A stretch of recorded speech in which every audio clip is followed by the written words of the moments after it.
Hello, wonderful ladies. I am Coach Sandra, your dedicated truth mindset strategist. It's a pleasure to welcome you back to another enlightening session of Grief to Grace. In today's gathering, we will gently delve into some common misconceptions surrounding grief, those persistent myths that often ensnare us in feelings of being stuck, ashamed, or hesitant to express our sorrow openly. In our last meeting, I introduced you to this book, Experiencing Grief by H. Norman Wright, and I just want to read a paragraph to you. Before you take a journey into an unknown land, you usually consult a map. Grief is a journey that moves across unknown terrain that includes valleys and mountains, the arid desert with an occasional oasis. Most of us look at a map and we begin a cross-country trip exploring new places. Most of us don't look at a map of the grief experience, so we end up questioning the experiences. Are these feelings normal? Am I normal? Each part of this journey can only be accomplished by moving through it. It's slow, one step at a time, and you'll hit bottom. And you're not always sure where you're going to end up or where the journey ends. Grief is a deeply personal journey that can manifest in countless ways. Yet societal pressures often lead us to believe that there are right or wrong ways to grieve. If you've ever questioned whether you're navigating your grief properly, or felt that your emotions were too intense or too muted, then this heartfelt message is particularly relevant for you. Together, let's take the time to unpack these misunderstandings and redefine what it truly means to traverse the intricate landscape of grief. By fostering an environment of grace and compassion, we can learn to embrace our unique experiences, acknowledging that every tear, every memory, every moment of reflection is a vital part of healing. Join me as we embark on this empowering journey towards understanding and acceptance.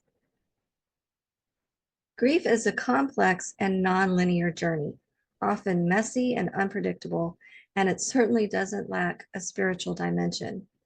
Yet many of us have been influenced by misguided notions that shape our understanding of this profound emotional experience. Some of the myths, some of the phrases that we hear are time heals all wounds, suggesting an arbitrary timeline for healing that doesn't account for individual experiences. You should be over it by now, implying a pressure to move on that can feel overwhelming and unjust. Grief only happens when someone dies, minimizing the depth of sadness that can accompany any significant loss or change in life.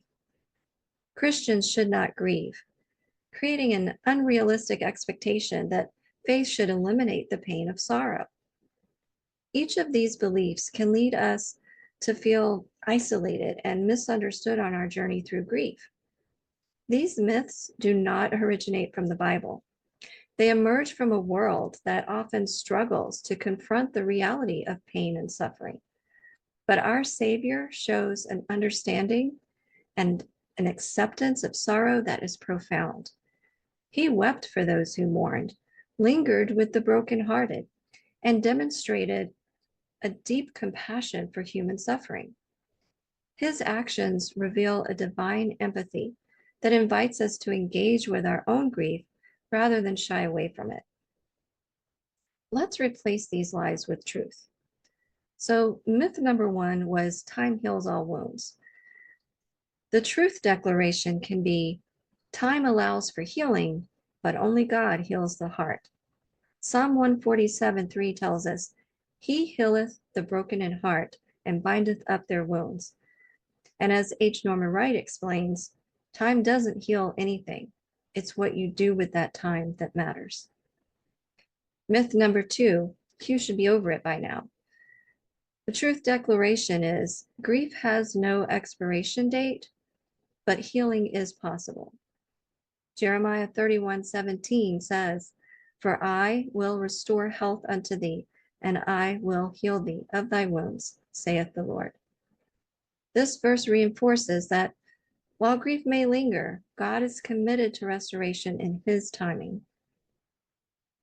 Myth number 3, you only grieve after death. The truth declaration is grief shows up after any significant loss, not just physical death. Loss of marriage, loss of health, loss of a dream or identity, loss of safety or stability or community. Luke 19:41 described this as Jesus weeping over Jerusalem. It says, and when he was come near, he beheld the city and wept over it. Jesus grieved for the spiritual blindness and the impending destruction of Jerusalem. This was public prophetic mourning, full of compassion and heartbreak for what could have been. Myth 4, good Christians should not grieve. Truth declaration, even Jesus wept. Grief is holy ground, not a faith failure. Psalm 34:18 says, the Lord is nigh unto them that are of a broken heart. Grieving is not the opposite of faith. It is an act of faith to bring your brokenness before God. If you have believed any of those myths, it's time to reset your mindset. Let this be your truth. I am not behind in my healing. I am not too broken to be restored. I am grieving honestly, not faithlessly. I do not have to pretend to be okay. Let the truth cut through cultural pressure and spiritual shame. Take a moment to pause, breathe, and repeat this. God is near to my broken heart. His truth heals what time cannot. Let's talk about some strategies to unlearn these grief myths. Strategy 1 is let God define your grief, not culture. The world rushes you. God never does. He heals deeply and patiently. Strategy 2 is rest instead of perform. You do not need to explain your grief. You only need to bring it to the Lord. Strategy 3 is stop measuring your grief. There is no spiritual scorecard. Let go of timelines, pressure, or comparison. Grief is not a race. It is a relationship with healing. Strategy 4 is stay in the Word, even if it feels flat. God's Word feeds your spirit even when your emotions feel numb. Read one verse and let it sit with you. His Word will not return void. That's from Isaiah 55:11. Strategy 5 is use simple breath prayers. When you feel overwhelmed, whisper truth to yourself. Inhale, the Lord is near. Exhale, to the brokenhearted. These small prayers shift your body, your thoughts, and your spirit. Here are some journal prompts. What myth about grief have I believed? How has that belief affected my healing? What truth from God's word speaks louder today? And what step can I take to walk in that truth? I'm going to have a list of some additional resources that will be in the description of this video. A book that I recommend, another one by H. Norman Wright, is The New Guide to Crisis and Trauma Counseling. Some worship music is Worn by 10th Avenue North and Come What May by We Are Messengers. And of course, I have a free workbook that I'm including a download for that you can get in the link for this description of this video as well. And grief coaching, if you want to contact me about that. And of course, grief share. Find a local group. Find a Christ-centered grief support group near you. They are at many churches and they welcome everyone. Friends, grieving in truth is powerful. You do not need to perform or pretend. You do not need to hide. You do not need to explain your sorrow to anyone but your Savior. God is not ashamed of your tears. He welcomes your whole heart. So here's a truth declaration to take away today. I am not doing grief wrong. I am grieving honestly. God is with me, and his truth is healing me.